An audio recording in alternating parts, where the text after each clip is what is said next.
All right, now so we got to talk about some old shit. You and Kuz were beefing last month after you made the following comments on Run It Back. You know, his priorities tend to vary, right? Like, that's why he dressed the way he does. He, you know, approaches basketball the way he does, the comments he makes. And like I said with the Draymond quote, insecurity is loud. Like, you know that you're there, you know, shooting shots to try to get a contract. You're probably not even a third star really on a good team, because if you were, the Lakers would have kept you, right? Part of the reason you left was to try to make more money. Like, these are all things that are facts. All right, so, you know, it was a longer video. We're going to get into it. Yeah. But how did you feel about the Twitter thread Kuz posted after your comments? I think he went like 7 tweets deep. Started, you know, get a little personal with it. Yeah. Very elaborate. There were some questions of if he wrote it, had some ghost writing. Like, it seemed like he might have sent it over to Drake's team to really. How I feel about that? I think obviously he was hurt by the things I said. And let me preface this. I never once said he wasn't talented. So I never once called him a bum on the court. Everything that I said, though, was designed to be honest. It was a fact, right? Like, so do I respect his talent level? Yes.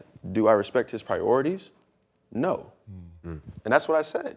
You know what I mean? So, like, if you're going to come back and say Din shitty and follow up with, like, other non-facts or other fifth-grade insults, like I said, before the show, I was like, I got called when I was a kid, Din dummy, Dinwiddie, Din shitty. Like, little kids call you that.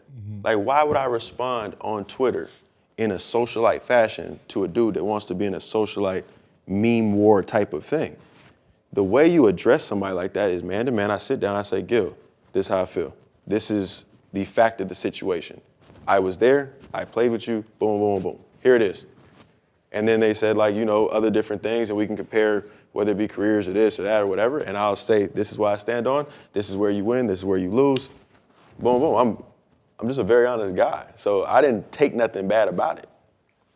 Trust me, I beef online all day. I mean, so I know the I'm aware. You know, sometimes I'm aware. when you do hit someone with facts, their only response is personal. Yeah. Right? They can't hit you back with the same facts, right? So they go personal, and then now it's away from the facts, and then it's just this personal in the mud. Yeah, so that's the thing. Like, so people, when they wanted to do the Din shitty thing and they had fun or whatever with that, it was like, yeah, okay, the meme wars and the shit or whatever, like, that's cool. But it doesn't distract from the fact that everything that I said was true. And so I don't, like, when people ask again or even I'm here and people are like, yo, like, you want to talk about it? I didn't lie. I have nothing, I'm not worried about talking about none of this because I'm not going to come out, for example, I wouldn't come out here and be like, you know what, I averaged 35 points in the league. Because y'all would laugh at me. Y'all be like, bro, like, what the hell are you talking about? You've never done that. But if I said, hey, nah, but I averaged 20 before, look it up. Led a team to the playoffs, look it up. I did that. Yeah. You know what I'm saying? So, and we all up for money. So when it was like, oh, I'm gonna make money. Nah, first I've made money and I'm going to make more. Like, we're all gonna make money. I said you're gonna make money and you should. But if, for example, when you talk about Luka and the conditioning, right? Where I think you're in shape, but if we're talking about elite level, take it to another level, Kuz is talented. If he's like, oh, I'm gonna really do this, oh, yeah, for sure. Never once said you're a bum. But like where you stand now and how I look at you in terms of like the player person aspect of the things, there's not as much respect there in comparison to the talent level. You know what's so funny? That is, like, I really understand what you're saying because, you know, when you're a player and you have teammates, you know, everyone has their own thing they do. Yeah. Right? And when you start questioning like the things you do, like, you know, if I was on a team with James Harden, I would have been a dude questioning, yo, why are you at a fucking strip club? Yeah. Right? Exactly. Where's your mind at? Exactly. Like, you know what I mean? I know you the star player, but I don't respect that. You know what I mean? Like, I don't respect that. Exactly. You know, so it's sometimes, you know, as the person that's being targeted, you have to sometimes like sit back and try to understand what they're saying. Yeah. Right? You know, like, you know, there's some, like, you know, like the insults. Okay, let me take away the insult. What are you saying? Okay, you said nothing. All right? Exactly. You didn't, okay, I took away the insults and, you know, changed the wording. You didn't say anything. Exactly. This is what I said. Exactly. Right? You're dressing, your fashion, that's what you care about. Exactly. Switch the priority. There it is. That's really all I said. And the thing that people really don't get is I actually got attacked first, several times. You know what I'm saying? I just was being the, like, you know, grown man about the shit. Just in terms of like, okay, whatever, go to Dallas, move on from stuff, boom, boom, whatever. Like, let it slide. I got different things to do. And BJ knows this. I've been this way since my rookie year. Like, I wake up at 6 a.m., I work out, I'm getting another workout in by 1, and I'm getting on the grill and I'm cooking dinner. Like, I don't really be around a lot of dudes or anything like that. Like when you was talking about your era not being buddy-buddy, not even in a bad space, 'cause I don't really have no like beefs with nobody, I guess, outside of Kuz to a degree, right? Yeah. I just do me. Like, I be chilling, I drink my wine, I grill my food, and I work out 2-3 times a day, and I'm out. Like, you know what I'm saying? So when I got attacked, it was like, oh, word, this what we doing? And then it just so happened that Shams, you know what I'm saying, asked the question, and I was like, you know what? I'm tired of being quiet, so I'm gonna deal with this with the truth. I respect that. So you say nobody can beat you in ones. Yeah. You versus Kuz one-on-one. I think it's the only way to settle it. You versus Kuz one-on-one. We're gonna They be in play Vegas. together, so I'm sure that happens. We're gonna be in Vegas, so we got to shoot out. Gil, Brandon, and Rashad McKenzie gonna be shooting against each other. We'll make out an undercard. We'll figure out bread and all that good shit. Okay. You know, y'all got to hit weight and all that. We do boxing rules, like, you know. But you versus Kuz one-on-one. You're asking the legitimate question? I have to ask. I'm winning that. Easy. Easy. Okay. I'm winning that. Okay. He know that. Yo, he got that same. Yo, I remember. This is my rookie too. He has the same attitude when we first came to Detroit, and we had Stan Van Gundy at the time. So he was young, hyper aggressive, but I liked it because that's just what we needed. But like you said, like understand, he just couldn't fit because he's just too. He just just break off the play or whatever. You know how we do. But nah, he's just still the same. Like, I love it. That's why I said don't ever change. When you looked up to guys like Brandon growing up, so what was it like for you to be able to now come and play with him in the league? Obviously, your first introduction to the league to be able to play with a dude like Brandon James. Yo, didn't I get hurt your rookie year? Or second year? Second. Tore my Achilles the second year, right? It might have been my first year. I think your first year, yeah. Yeah, it might have been my first year. But And were you out? Yeah. I mean, he was. Yeah.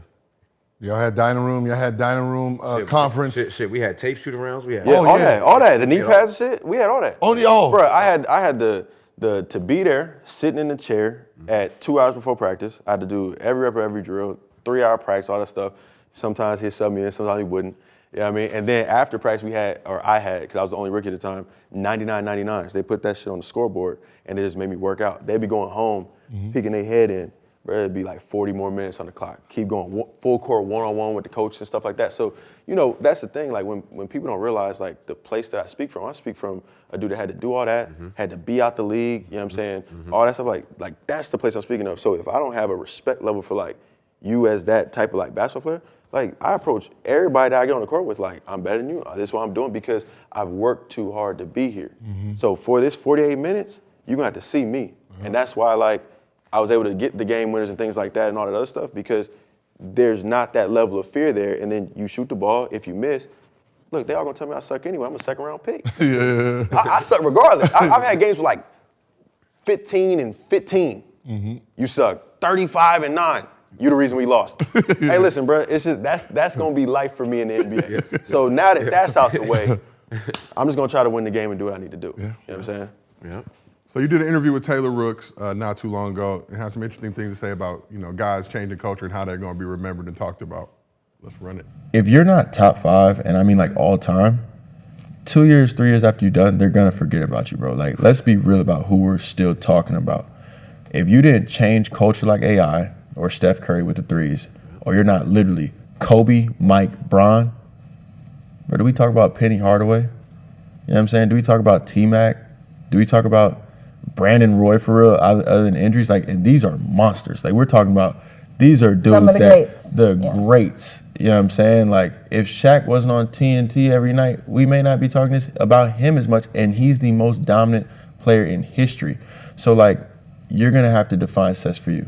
And I understand the ring chasing for those guys because one more ring for Bron can be the difference between him being the GOAT or not. Or I caught Mike, or I caught this guy, or I didn't. So besides the usual suspects, who's a player now that is changing culture and deserves their flowers? I'm still stuck on that one. I think the one they were really passing the baton to though was Ja. I think they was handing it to him. Yeah. You know what I'm saying? Between Nike, between all the national TV games, like they was silver platter, here you go. And he was going to be all NBA. Like you could have booked that. He was going to be all NBA. I think Yeah, man. I mean, that's probably who I go with. Because other guys aren't sexy enough, I don't think. It was Zion and Ja coming into the NBA. They were supposed to be the new. Yeah.